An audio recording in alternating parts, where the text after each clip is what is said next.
Real quick, Connecticut, Glen Perez is out of the mental hospital, and I believe the charges are going to be dropped eventually, and it has to happen if he's going to move from Milford to Stamford. His Section 8 is ported, but that only will happen if his convictions are dropped. So there we go. We tried to negotiate dropping his convictions so that he could be ported and his Section 8 would travel with him. So there's a complicated process, folks. And what my main focus here is this document. On May 16th, Judge Clark ruled on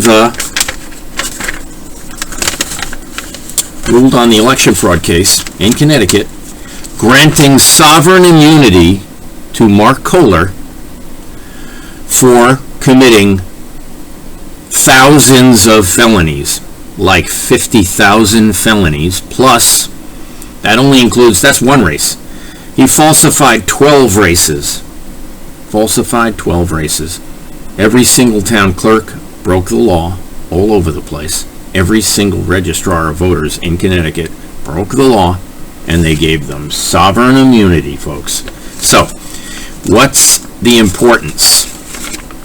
The importance is we get to appeal it. And the importance is we're going to get a trial where we can prove that Connecticut hacked Pennsylvania, Wisconsin, Michigan, and Vermont, stealing those electoral college votes. If that occurs, in addition to hacking 16 other states, Oklahoma, Alabama, North Carolina, South Carolina, Massachusetts, Rhode Island, Maine, goes on and on and on, we hope to prove that just because Judge Clark thinks they have sovereign immunity to falsify a presidential election in 2020, he thinks, oh, I'm throwing the kitchen sink at them. They have sovereign immunity. I explain in the documents how Connecticut used the GEMS system with the cast vote record, which is missing, destroyed, just like the 50,000 signatures they can't find, and using ESS, LHS, poll books, NoInk is a program where if I hack it with a phone, I can flip all the votes from one candidate to the other and vice versa. So if Biden was winning, which he wasn't, at 11:30 a.m., like Stefanowski, like DeNardis versus DeLauro versus Lamont, and all the characters, just like Hayes and George Logan, by pushing a button in Connecticut, you can flip everyone's votes. So it's quite amazing that you can do that. And they set up 700,000 illegal voters at the DMV, which they issued unsolicited absentee ballots. They don't verify any signatures. They don't have to prove anything when they hack the vote. So when we get the cast vote record, which we subpoenaed, we should be okay, but we'll see. Beyond that, there's a lot going on in the state, folks. There is total lawlessness.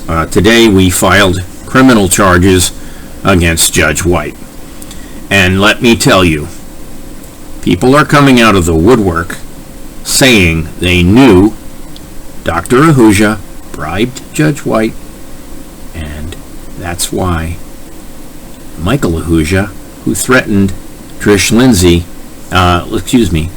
Heather Lindsay, on 5/30, is still not arrested. So a man drove up to her house who raped her a couple years ago, pointed a gun at her face, an unregistered handgun,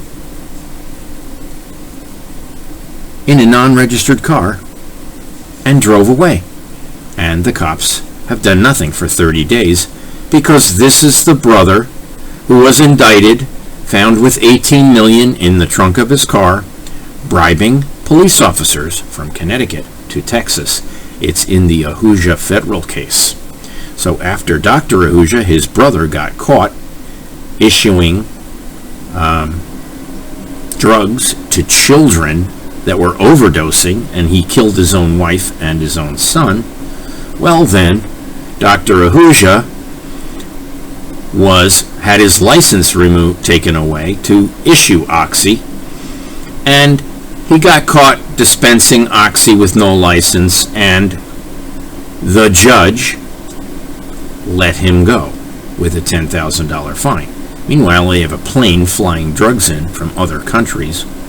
It's unbelievable. Okay, so what you need to know is a memorandum of decision that we can appeal to the Supreme Court, and we're working on it. And that's the only way that Connecticut can fix the damage that they did, which is enormous, by changing the President of the United States to Biden. And Biden's talking to Lamont this week, obviously, since Ned helped rig the election with Susan Bisowitz and her lies that the tabulators are not connected to the internet, when in fact they are. 11,000 LHS tabulators are connected to the internet, folks, in New England, and all the schools are connected through their own education hub.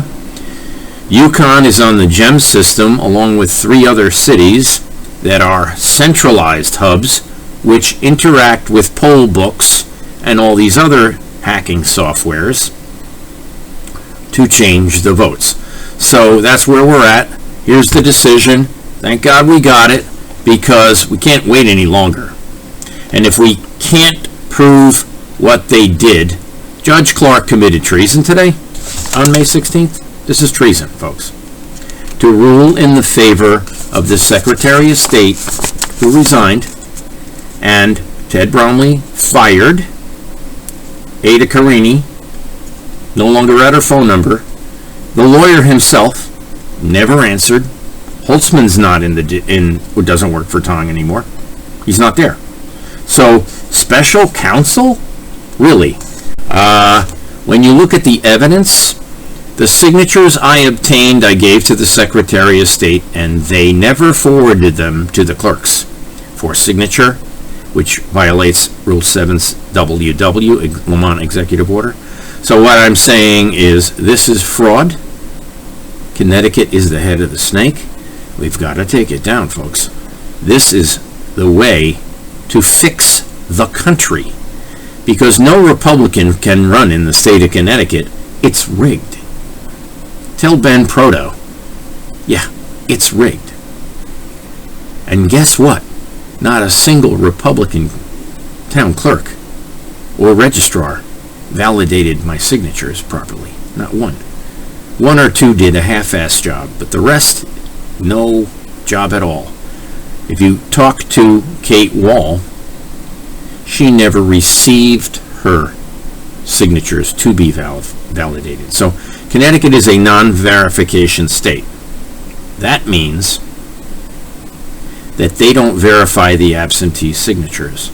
In other states, you might need them notarized in order to count them as a vote. But in Connecticut, anything goes. Anything goes. Thank you. The decision of Clark was based on transcripts of Kavanewski, who's got many, many, many problems court-wise. Lowy, the Sandy Hook judge, and Kremrich, who's the Stephen Barrier murder judge. The kid was murdered, tased to death at 1:30 in the morning, and the body cams are at 5:30. 6 cops tased him at 1:30, and 21 in the body cam 4 hours later. You decide. When you look at the facts introduced into this case, it's unquestionable that we have the most corrupt state in the nation. There we go, 9 minutes. I hope you watch it. Thanks a lot. Have a great day. So we did well. We prevailed in Glen Perez.